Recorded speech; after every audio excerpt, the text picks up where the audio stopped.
Olá, muito boa tarde a todos. Estamos aqui para mais uma edição da Workshopper Talks e desta vez para conhecermos a estratégia da SIVA no pós-Covid, portanto, na fase de recuperação.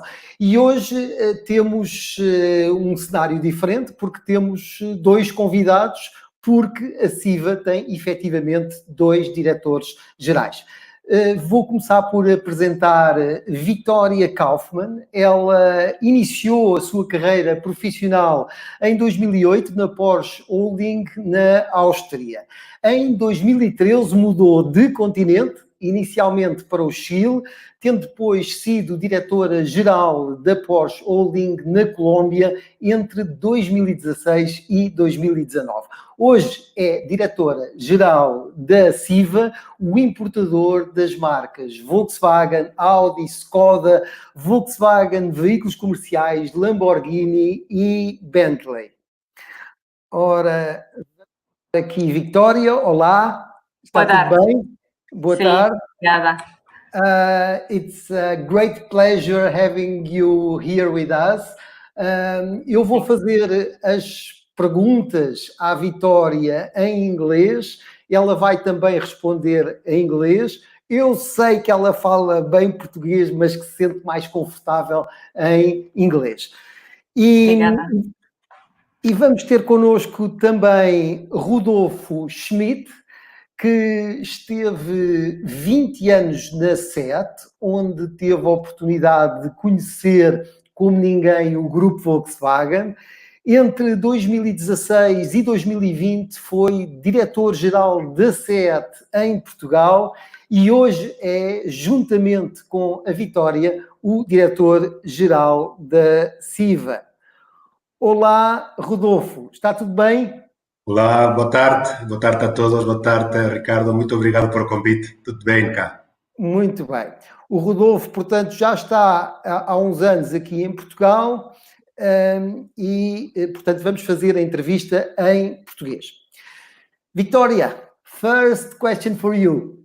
Porsche Holding Salzburg was founded in 1947 in Austria by the sons of Ferdinand Porsche, the creator of the Porsche OEM car manufacturer.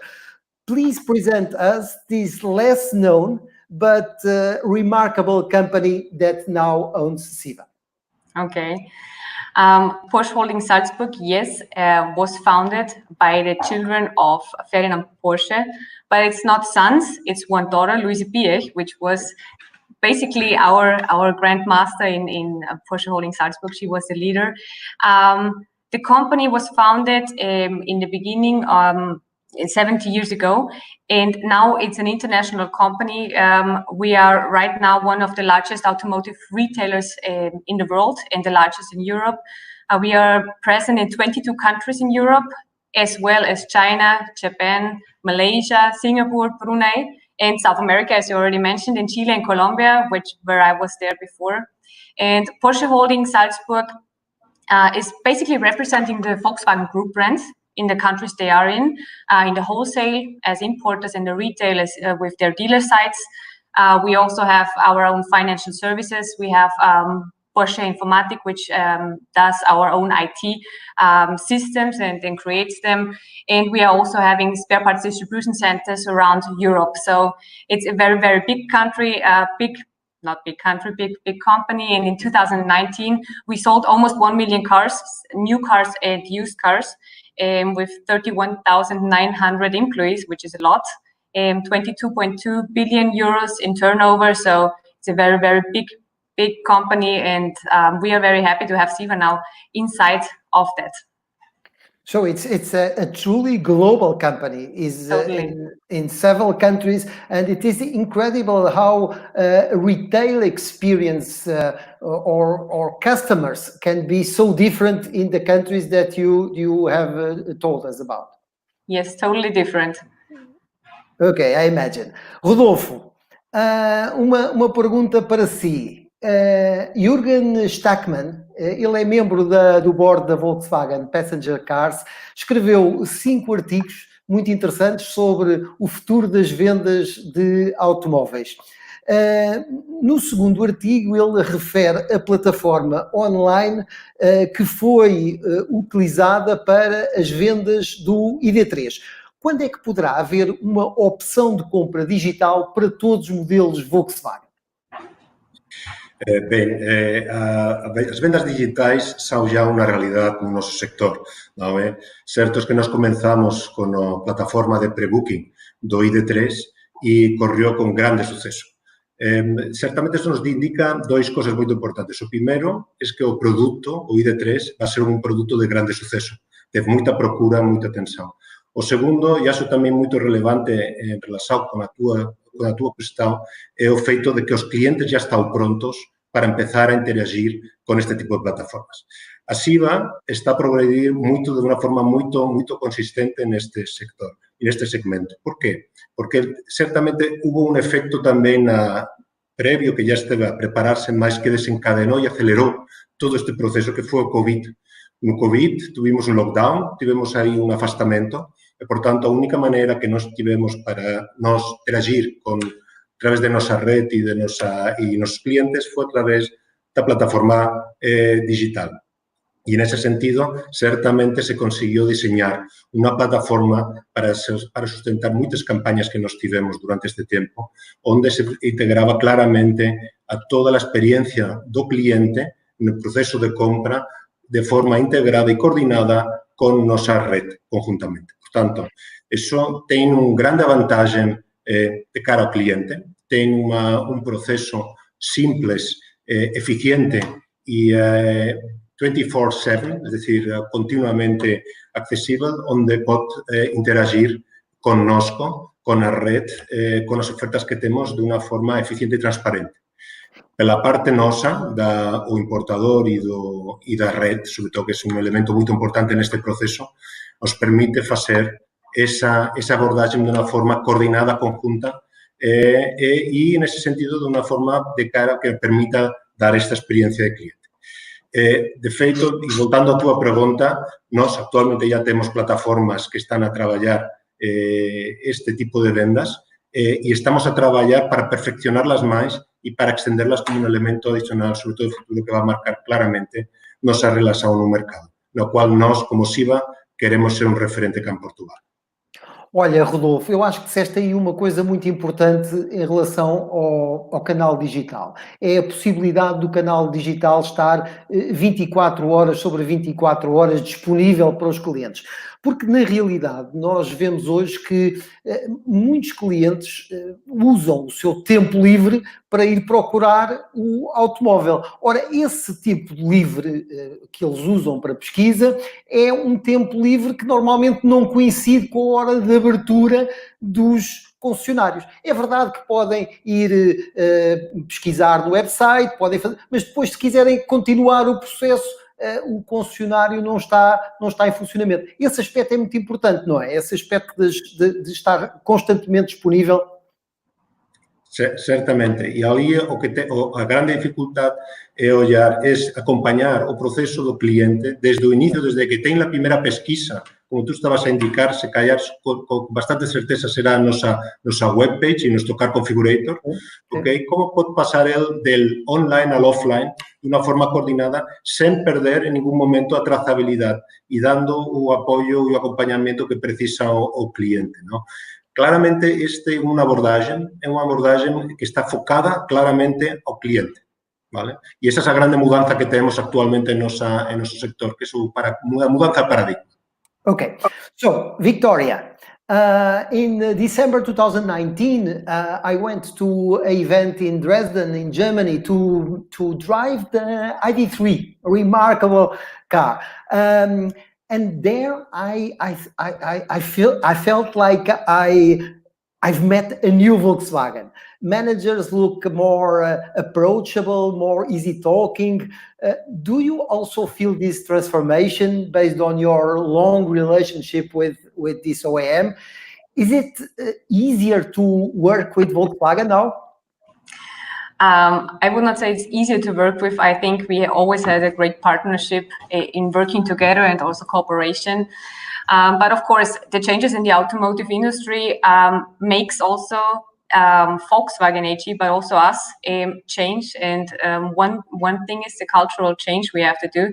And what you felt there probably was this new look and feel, this great new brand design, and the presentation, the new cars.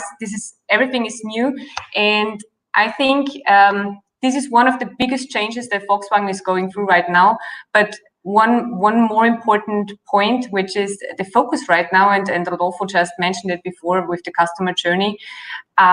We have now this customer-centric approach. Everybody has this customer-centric approach, which means that we really look what are the needs of our customers. And our organization is changing around that, so we can really 100% fulfill these needs of our customers. So this is mainly the new approach, let's say. Ok, so Rodolfo, nos artigos que falei atrás, Jürgen referia triângulo de comunicação em torno do cliente. Tínhamos por um lado o OEM, depois o importador e depois o concessionário. Considerando que hoje temos operadores como empresas de renting, não estaremos aqui a correr um bocadinho o risco de deixar de fora deste triângulo os clientes do Car as a Service, destes operadores que não pertencem a este triângulo? Não, acho que não. Acho que o o Jürgen e o grupo está a identificar como a estratégia da próxima mudança no nosso sector tem como essa gran consideração algo que já falamos um pouco antes, nossa capacidade de integrar de forma coordenada o fabricante, o importador e a rede, que é um elemento fulcral para o que foi fulcral no passado, é para o presente e será também para o futuro neste modelo. Quero remarcar e frisar este aspecto. Então, nesse sentido, há outro elemento que temos que adicionar a esta situação e é o feito de que a mudança das necessidades do cliente está a evoluir de ter a posição do carro à necessidade de mobilidade, não é? E nesse sentido, dentro desta abordagem que vamos a ter e que está a ter também no grupo Volkswagen e que está a acontecer no mercado, certamente, vai haver uma melhora, um acrescento na disposição, no acompanhamento das necessidades de nossos clientes. Nessa perspectiva desse triângulo, tem que coordinar e poder dar resposta às necessidades de nossos clientes de mobilidade e de mais serviços. Portanto, nesse sentido, eu acredito que não vai ficar apenas na customer journey da compra do carro, sino vai ir além desse espaço para todos os serviços que possam ir associados. E um desses é a mobilidade extendida, onde pode estar e entrar o car sharing, dentro desse ecossistema geral. Okay? O grupo Volkswagen, já há anos atrás, já começou a experimentar neste sector. Concretamente, criou uma marca, tu bem conheces, que é a marca Moya, okay, dentro do grupo, que tem como objetivo empezar a experimentar neste partilhaje, na mobilidade. Portanto, eu acho realmente que dentro desta visão integradora, onde se está a dar de uma forma eficiente as respostas necessárias de mobilidade e além da mobilidade mais de nossos clientes, sí que cabe claramente este tipo de partilhaje de mobilidade e de outro tipo de alternativas de mobilidade. Okay, Viktoria, women are the main deciders regarding car buying. I think they decide about more than 80%, so they are the main deciders. But most automotive professionals are still men. For instance, we organize an event here in Portugal and Spain. It is the World Shopper Conference since 10 years, and every year comes more women. But it's still too very much a history of men. How could it be possible to bring more feminine talent like you, for instance, to work in the industry? I was expecting a question like that, to be honest. And I totally agree with you that in the past, the automotive industry was 100% men dominated. And we were some few exotic flowers within the man-dominated world. But to be honest, step by step, it's getting better, let's say. our industry is getting more open to also women influence, which was also in the past not possible. And you can see this, it's not only that women are now in the normal job positions like they were before in like marketing or in others. Now they are getting also to product development, engineering, but also in the leadership. We can see it now that some high level positions in the Volkswagen group are already now fulfilled with women. So I'm very proud of that. But how do we get women into our industry? I think it's by showing that also women have the chance to be here and are heard. But I also think that women have this special feeling of what customer needs, and this will be even more important in the future when we sell mobility and not only cars. So I really like to work in the automotive industry since 13 years. I do nothing else than that, and I love it here. So I invite everybody to come and join us, because it's a great world to be in. And you are really an inspiring example for other women. Rodolfo, a Audi apresentou este mês o fantástico Q4 e-tron Sportback Concept.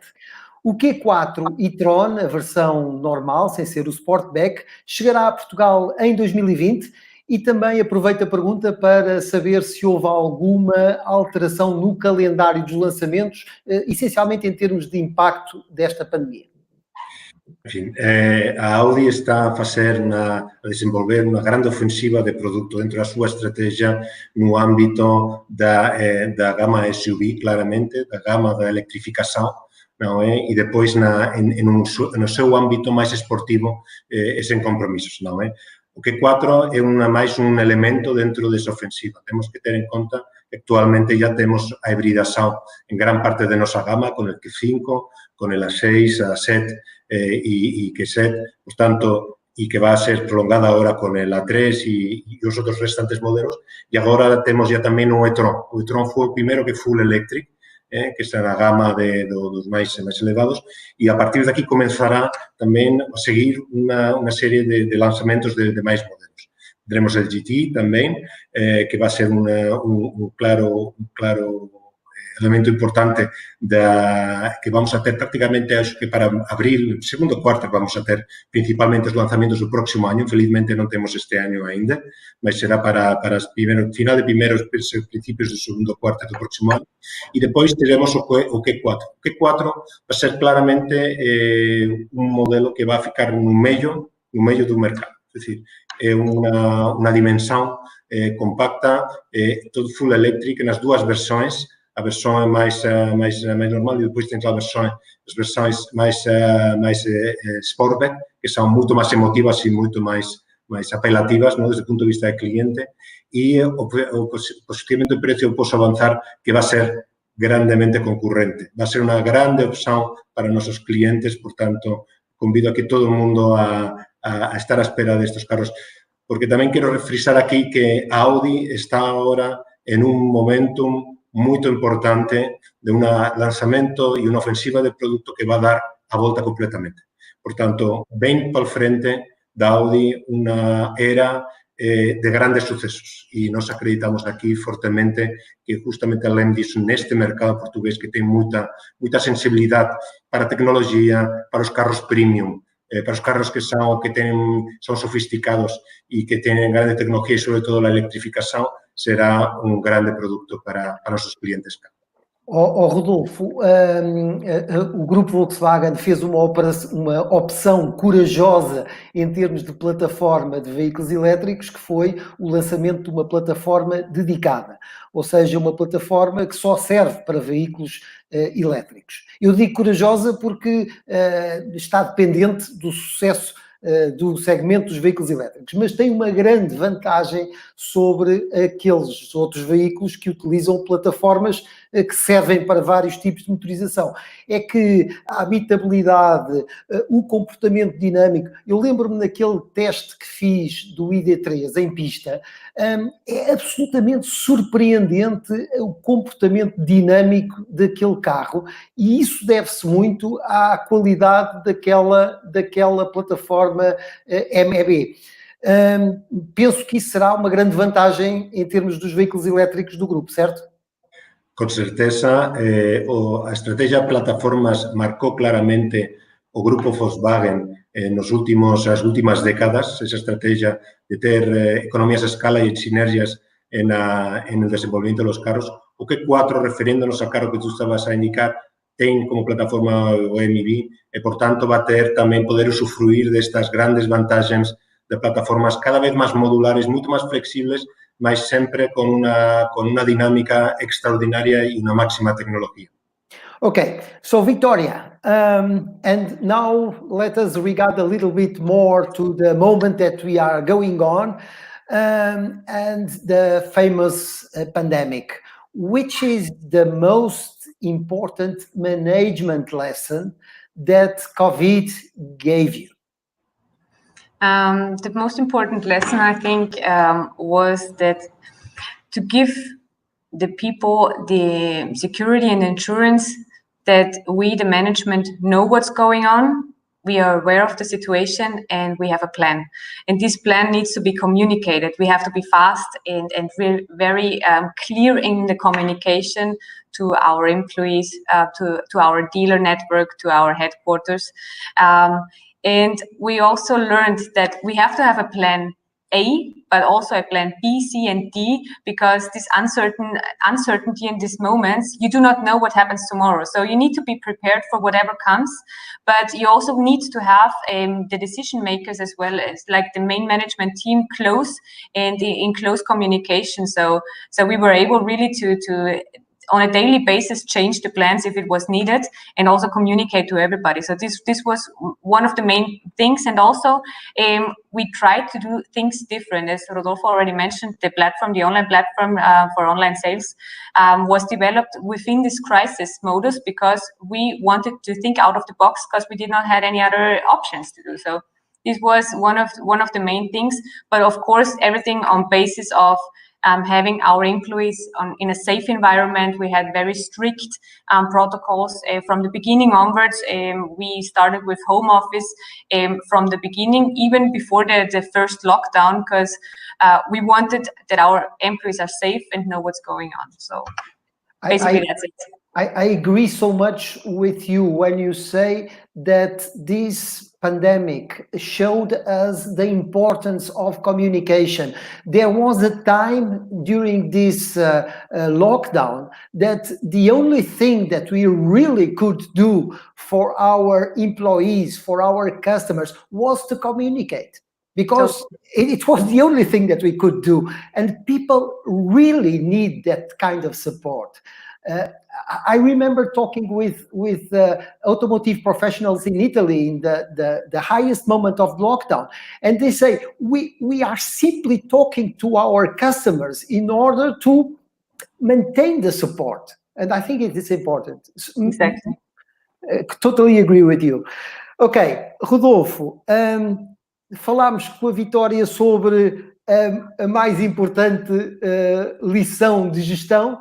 Falamos agora consigo, quero te perguntar a ti quais são as características do cliente pós-Covid, ou do cliente da recuperação, e como é que pensas corresponder às suas expectativas, ou como é que a SIVA pensa responder às expectativas destes clientes?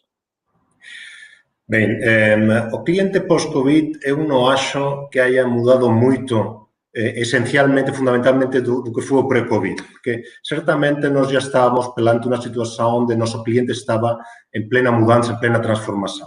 Acho que já referimos algúns aspectos en relación aos clientes que están á espera de procesos simples, eficientes, transparentes e inmediatos, es decir, accesibilidade total en cada momento, e acho que isto, longe de perderse, mantense, incluso se acentuou durante este período, non é? Mas é un progreso, unha continuación. Se callar certo que no período COVID acrescentou se callar un elemento adicional que foi o tema do requerimento da higiene, non? E a preocupación por a saúde, seja na parte, pois, o que se, de experimentar carros, test drive, ir a nosso showroom. Todo isto sí que son cosas que tiveron un impacto inmediato no período COVID, mas que eu acredito que en un medio prazo, quando o Covid seja se a estabilizar, enfim, já não será uma das preocupações mais importantes e manterá-se aqueles elementos que identificamos e referimos previamente como um elemento de mudança. Nesse sentido, bate certamente com o que nós estávamos a falar antes, não? Nossa abordagem centrado no nosso cliente, focalizado no nosso cliente, onde nós estamos a dar uma resposta às suas necessidades de uma forma totalmente coordenada e integrada. E para essas plataformas offline e online, seja a partir das plataformas digitais, vendas digitais e todos os elementos omnichannel que estamos a fazer, essa mudança que temos no grupo e também cá na SIVA, de tentar passar de ter uma ID de cliente para poder identificar apenas o cliente, deixar já de ter o foco no carro, sino mais na pessoa, no seu cliente, e a partir dali empezar a dar resposta a todas as suas necessidades, acho que esse vai ser o elemento fulcral que vai permitir a nós ter uma abordagem muito mais perto do nosso cliente e de sucesso para o futuro. Rodolfo, num estudo que fizemos sobre expectativas de clientes há umas semanas atrás, notámos também que havia uma certa falta de confiança. Não era uma certa, era bastante falta de confiança, mesmo entre aquelas pessoas que têm capacidade financeira e continuaram a manter a capacidade financeira para comprar carro. Como é que se pensa recuperar esta falta de confiança? E já agora, eu introduzo aqui uma pergunta que estão a colocar num dos chats, que tem a ver com este tema, quais são os planos para uma eventual segunda vaga de Covid? Bem, os planos para uma segunda vaga de Covid, a la fim, vêm a significar uma evolução do que foram a primeira vaga, não é? Mas de uma forma muito mais eficiente e, sobretudo, mais planificada. Portanto, nós temos a primeira vaga do Covid, apanhou-nos a todos por surpresa, não é? Agora já, enfim, já temos uma experiência, temos preparado já uma série de sistemas, nós introduzimos cá na SIVA também o feito de que podiam se entregar os carros directamente à casa de home delivery, toda uma série de elementos muito inovadores, também para pós-venda, para fazer o serviço, qualquer coisa, ir a procurar o carro e traê-lo de volta. Portanto, são todos uns elementos que nós já começamos a experimentar e que nós estamos já a seguir a trabalhar, porque vão a fazer parte do futuro com ou sem Covid, não é? O Covid voltará a reforçar essa necessidade de ese afastamento temporal, onde todos estes elementos que nos estávamos a referir agora mesmo têm cada vez mais importância para poder manter a comunicação e a relação com os clientes. Okay, so Viktoria, do you want to say something else regarding this question, for instance, that I understood the question, thank you. Okay. Generally speaking, Rodolfo said the only thing that I want to add here is we know how we have to be prepared that our people and our employees are safe. And if they are safe and if they know what they have to do, we want to go on with the business like we did also now. And we also need to prepare together with our dealer network because they also need to be prepared. But I think the basis was done now in the first wave. We hope that there is not a second one coming, but if there is a second one coming, we will be even better prepared and we are ready.